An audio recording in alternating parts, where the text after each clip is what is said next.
Welcome back to CNN Business Traveller. I'm Richard Quest in Singapore. Part of any road warrior's goal should be to experience some of the places that we visit beyond the business meeting. Orchard Road is the heart of the shopping district, where you can do serious damage to a credit card. When in Rome, or in this case Singapore, it is best to follow the rules, and here they have more than most. So many, in fact, there's even a t-shirt poking fun at some of them. But don't worry, you're unlikely to commit most of them. And anyway, a lot of what you hear about Singapore is more myth than reality. The truth is, Singapore is merely a city of good manners. If you have a meeting, don't be late. And on the way, don't be tempted to jaywalk. And never eat and drink on public transport. And of course, there is one you must not forget.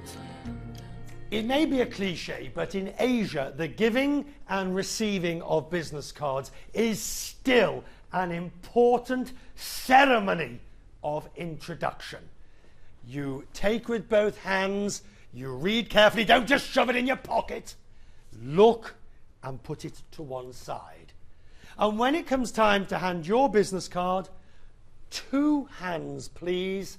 Look in the eyes, and remember, don't take a risk. This is part of tradition. Right, now we've cleared that up, we can get on with enjoying Singapore. And if we've got one of these, we're well on our way. Apps, wonderful apps. When it comes to travel, you can guarantee there'll be an app to help you on your way. Aisha Durga, he explains. Those glossy little squares, bite-sized portals to mass information and services that are cheap and easy to use. Apps have revolutionized the way we travel and how we maximize our time on the road, in any time zone or currency. Increasingly, we'll see people rely on apps in the way that they previously relied on maps, guidebooks. They really are, if you like, the next stage of the internet.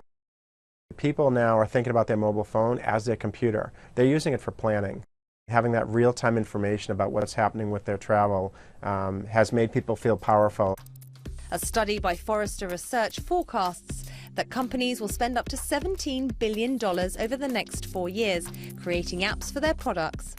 Revenue from selling these apps could reach $38 billion by 2015. With such a booming industry, we've asked Tom Dunmore from MediaBlaze to give us his top 3 travel apps. At number 3, there's an app called Word Lens. Basically, if you see a French or Spanish sign, you can hold up the camera on your phone to it and it will actually translate the text on the screen of your phone.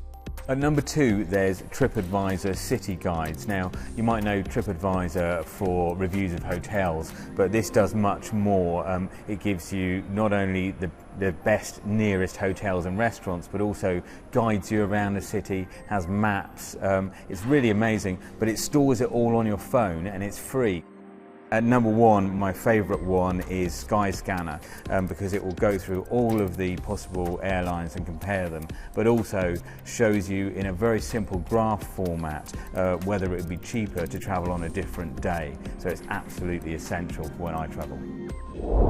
However good apps may be, you really have to remember the oldest rule of them all. Seek and follow local advice. Cheers. Cheers, cheers. I'm having lunch with the American investor Jim Rogers. It's a lovely setting. The Singapore Flyer, offering spectacular views of the city skyline. It's a city that this well-known investor has decided to call home.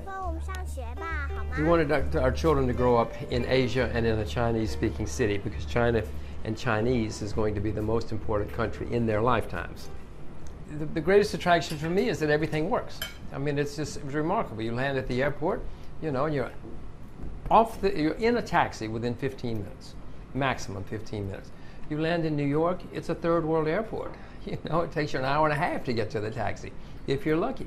It's just everything works here. It's remarkable. It's splendid. I love living like this. What are the do's and don'ts of doing business in Singapore? Well, the do's and don'ts are the same just about everywhere. You be polite, you be on time. And one thing I do, they all want to give you their card. So if you come to Asia, be sure you have lots of business cards. You said something interesting. The Singapore of today is not that of 30 years ago. Now, no place stays the same. Well, what did you mean by that? All that stereotype about you can't even chew gum, that's all finished. Now a lot of the stern discipline of those days, it's gone. It's changed a lot over the past few decades that I've been coming here. And I could be out every night, doing something different every night. So it's wonderful. Ultimately, Singapore's secret is its ability to reinvent itself with new attractions, like the infinity swimming pool at the Marina Bay Casino and Hotel. My word, what a view! I promise you, this series will bring you the stories, take you to the destinations, and show you the sights that people are talking about. And that's CNN Business Traveller for this month. I'm Richard Quest in Singapore. Wherever your travels may take you, I hope it's profitable. And I'll see you next month.